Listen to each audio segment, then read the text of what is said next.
My name is Veronica Armstrong, and I'm obsessed with helping women emancipate themselves from limiting beliefs and behaviors that prevent them from operating in their zone of success. I'm a former corporate executive turned coach who gave it all up to help women rise above personal constraints and march boldly towards becoming the women they were born to be. My goal for this podcast is to make it a space where we shatter old thought patterns, challenge limiting beliefs, and break the chains of societal norms. Here, you are not defined by your past, but empowered by the potential of your future. So, join us on this journey as we dig deep into a world of transformative insight and empowering information. Because remember, you are more than just a product of your past, you are the architect of your future. Welcome to Girl Emancipated. Welcome back to episode 13 of the Girl Emancipated podcast. I am your host, Veronica Armstrong, and today we are going to dive deep into a topic that many of us can relate to, but we often avoid discussing. And that topic is past traumas and their lasting impression on our lives. Before I get started with this episode, I want to say this. I am not a trauma-informed coach. I am not a counselor. I am only speaking to you from a place of experience because I want you to learn from my experiences, so I'm going to share with you what I know. However, I do plan on bringing on an expert who can help us take a deeper dive into this topic because it is so incredibly important for us to recognize how our past traumas affect our current behavior, that it warrants bringing someone on who can really take us on a deeper level so that we can really talk about this topic. So we're going to kick off this episode talking about my life and my traumas and how I discovered how my traumas were affecting me. So I was emotionally and verbally and physically abused for a good period of time in my life by some of the adults in my life. I was pulled out of my home at the age of 12 and I became a ward of the state. I went to 3 group homes, 2 foster homes, and a juvenile detention center, all before the age of 15.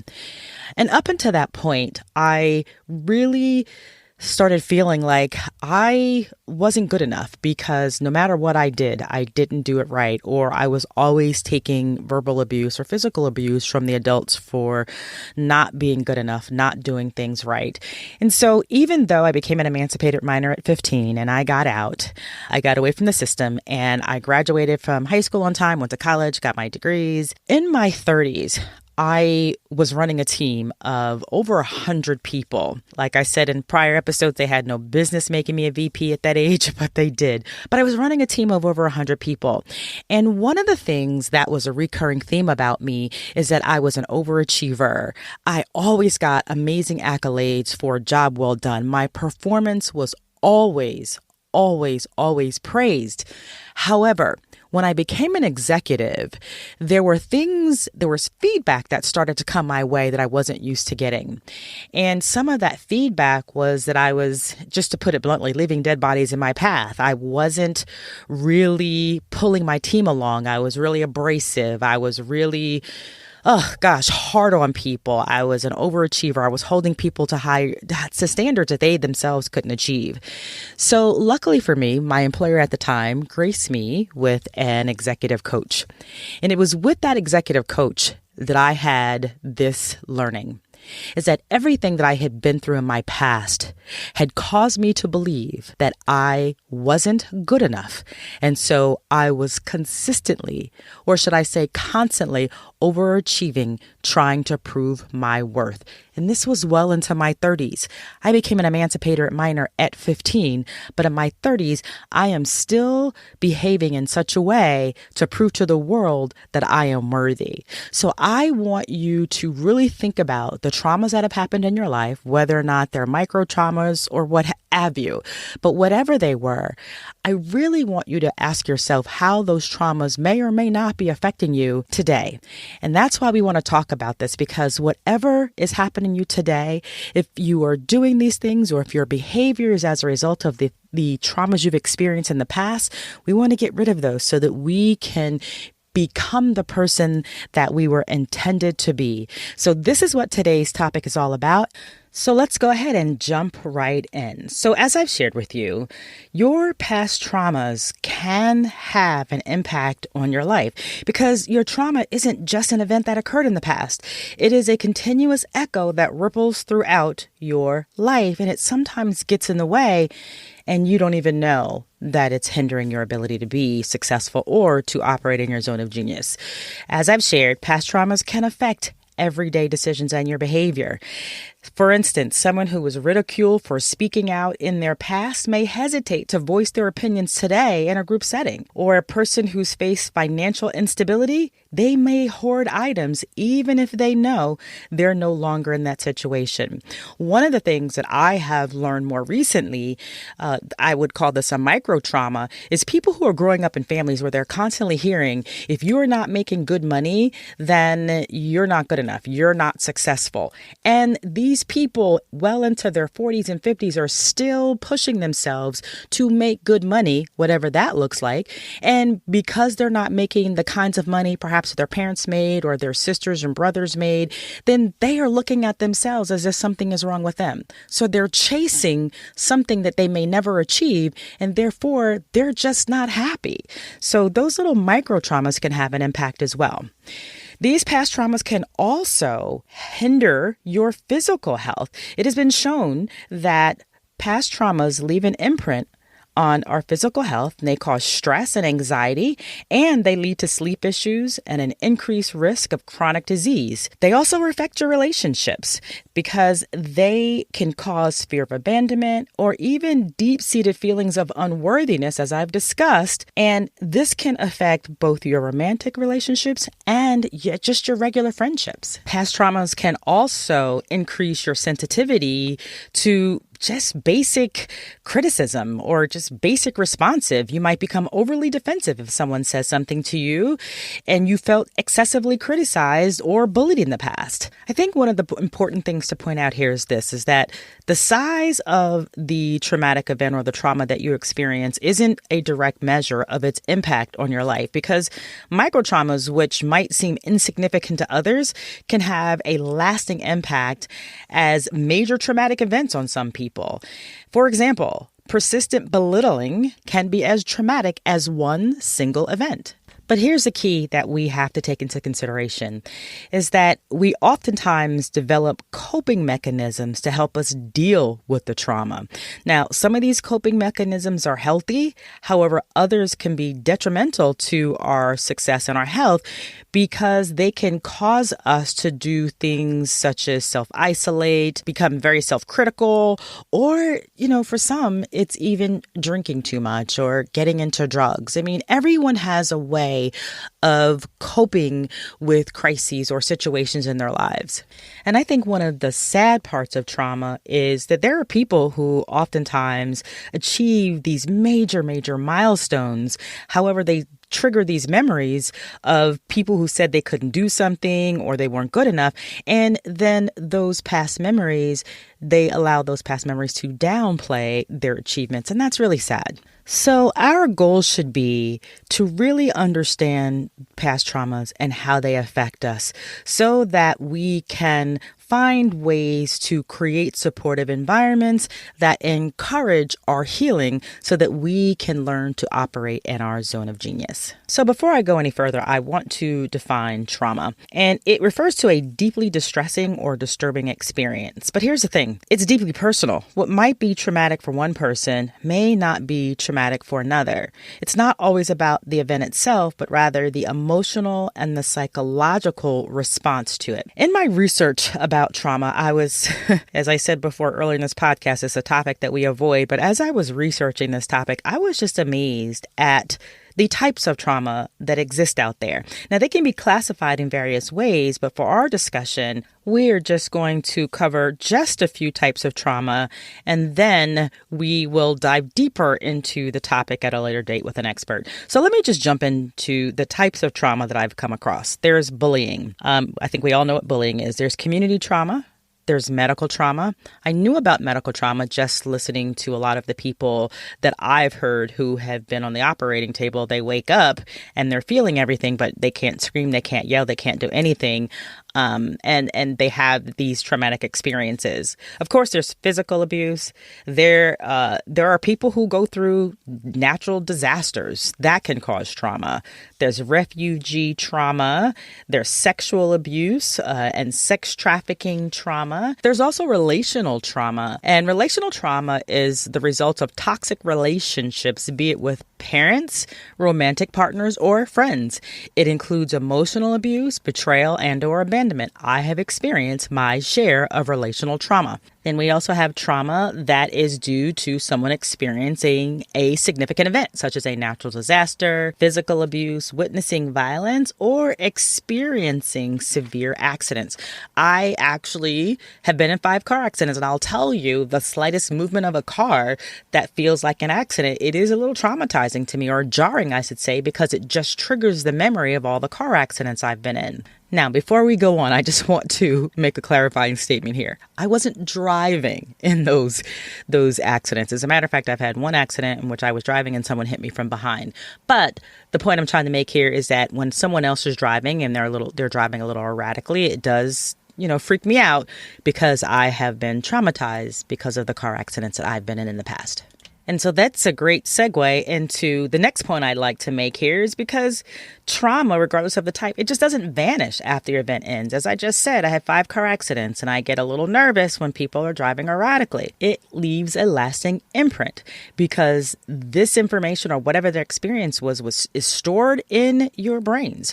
And traumatic events, from what I've read, are stored differently in the brain than just regular memories because they're often fragmented, meaning they may feel fresh when triggered. Also, the brain becomes more alert to threats post-trauma, even in safe environments, which can lead to anxiety and somewhat being on edge, hence what I described when people are driving erratically. So after people experience traumatic events, they may do things to protect themselves. Their psyche may push them to avoid situations, places, or people that remind them of trauma. And I'm pretty sure many of us can identify with. Truthfully speaking, there are people I avoid because, they make me cringe. And these cringe-worthy moments can be quite triggering because it just reminds me of things that I've experienced in the past. Now, I'm very aware of what I'm doing, so I'm being very deliberate in my action. If I wasn't being deliberate in my action, it would be a little different, but I'm being deliberate in my action to avoid situations that might trigger me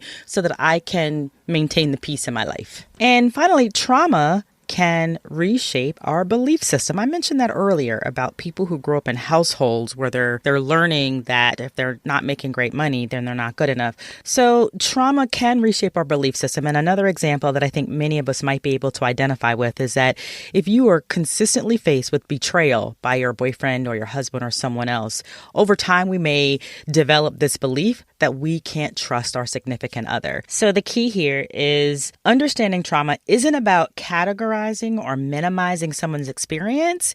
It's really about our recognizing the varied impact that trauma can have on us and the impact it's having on our life and our ability to make deliberate decisions to do something about healing. So let me just recap briefly what we've discussed, the impact that trauma can have on our lives. Remember, it is not a thing of the past. It is something that affects us, our everyday behaviors, our reactions, and our relationships. It can cause us to be triggered by mundane events or sounds or smells.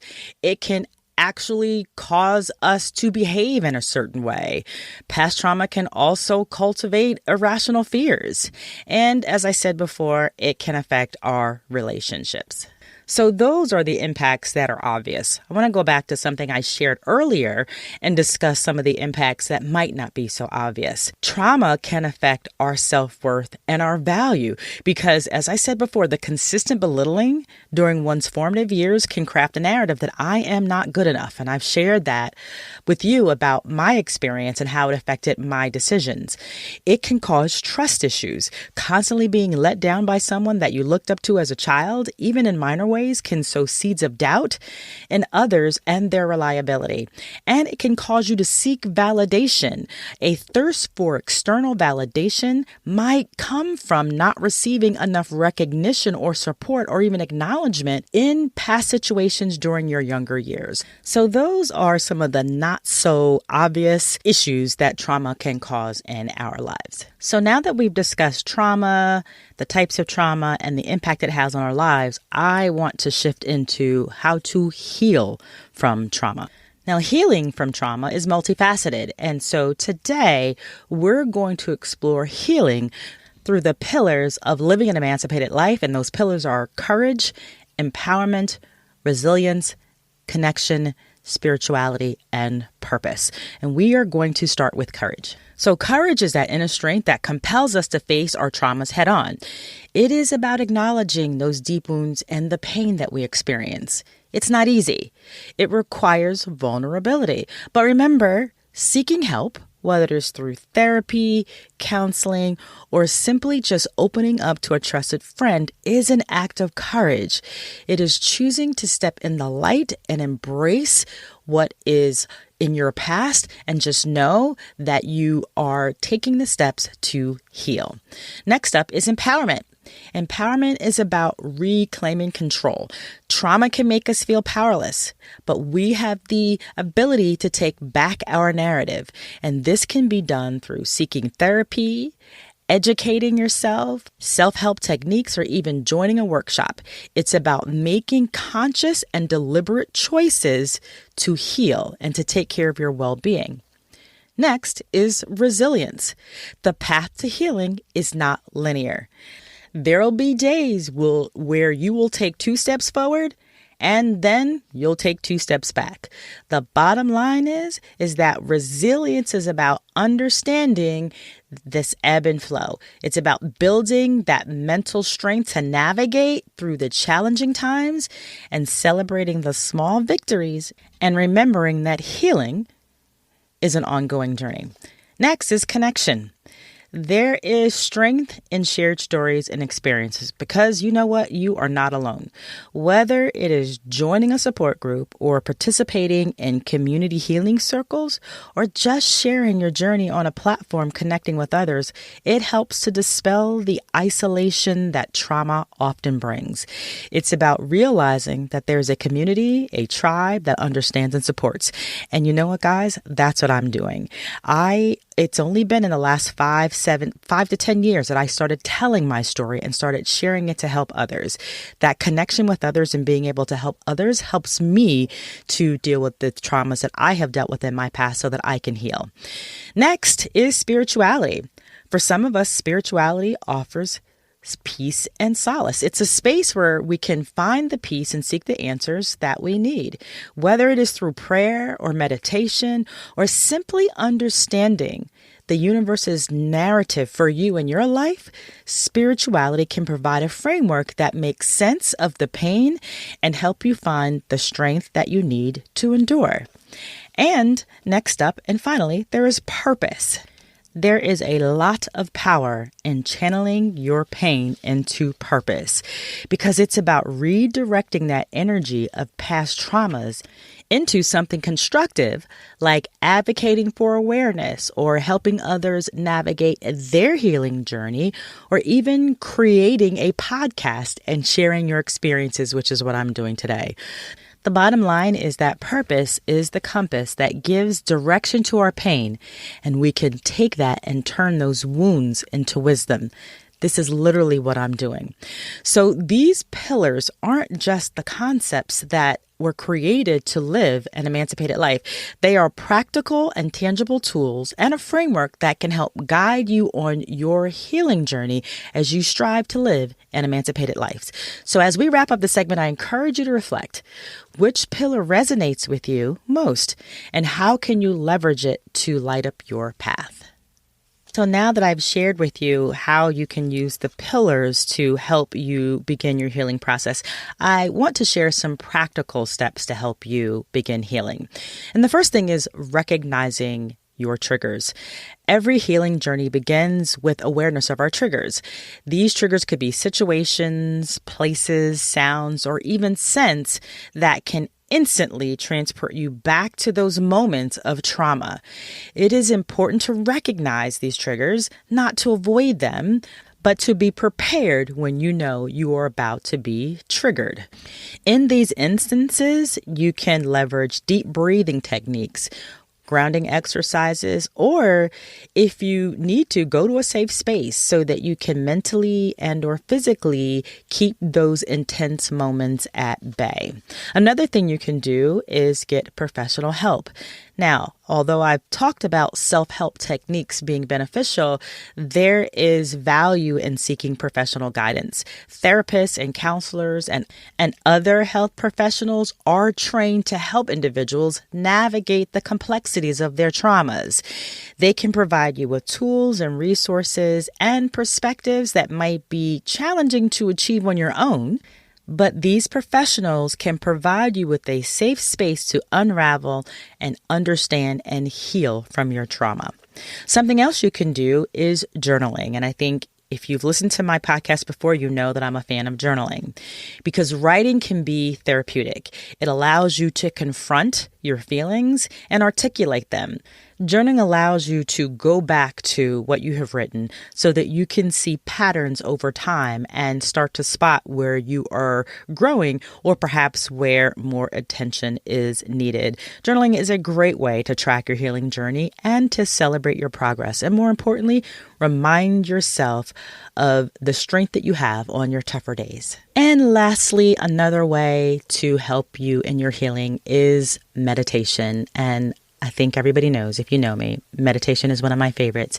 Meditation allows you to stay rooted in the present moment so that you're not going back into your past. It allows you to stay rooted in the present moment so that you can experience your emotions without judgment. On the other hand, it offers a safe space, a quiet space for you to be peaceful and to heal and to rejuvenate. So even if you only do meditation a few minutes a day, the meditation practice can help anchor you in the present and allow you to make deliberate decisions that will help you focus on healing. So remember, healing is a journey, and all of these techniques that I just shared serve as reminders that every day is an opportunity for healing and for understanding and for growth. And as always, remember, extend yourself grace and be patient with yourself because healing is not a destination, but it is absolutely a journey. So here are some closing thoughts. We are going to have good days and we are going to have bad days. And you know what? That's okay. But we have to remember, with each rising sun, there is an opportunity to shine a little brighter and to heal a little deeper. You have the strength and the resilience to rise above, even on those days when you doubt yourself. Know that there is an entire community here at the Girl Emancipated podcast that is cheering for you. Also, prioritize yourself because your well-being, your mental health, your peace, they matter. If you ever feel the weight of your trauma becoming too heavy, don't hesitate to seek help for yourself. Getting help is okay. Don't think about what other people say. This is your life and you only have one life to live. So get the help that you need from a professional because professionals, as I said before, can provide you with a safe space to help deal with and heal from your trauma. So as you move forward, let's remind ourselves that keep walking your path with courage, understanding, and above all, hope. That's it for this episode. Thank you so much for being a part of the Girl Emancipated podcast community. Together, we are breaking free from limitations, embracing our authenticity, and empowering ourselves to live the lives that we were meant to live. Remember, hit that subscribe button and follow me at I Am Coach Veronica on Instagram and Facebook to stay connected. Also, share this podcast with your friends. We want more of our friends to begin to take the journey of living an emancipated life. And if you also want to become a member of the Girl Emancipated Insiders community, where we will dig deeper into the episodes and support each other in our desire to live an emancipated life, go to Facebook and search for the Girl Emancipated Podcast Community, or go to the link in the podcast episode summary. I would love to connect with you there. Next week's episode is about the power of no, emphasizing empowerment through setting boundaries and asserting oneself. So here are my final words about today's episode. Facing and healing from past traumas isn't just about mending wounds. It's about rediscovering and reclaiming your true self. Remember, every step you take towards healing is a step towards freedom, no matter how small. Embrace the journey, knowing you are not alone. And remember, though every shadow of the past, there's a ray of hope waiting for you. So stay connected, stay empowered, and always prioritize your well-being. Bye for now.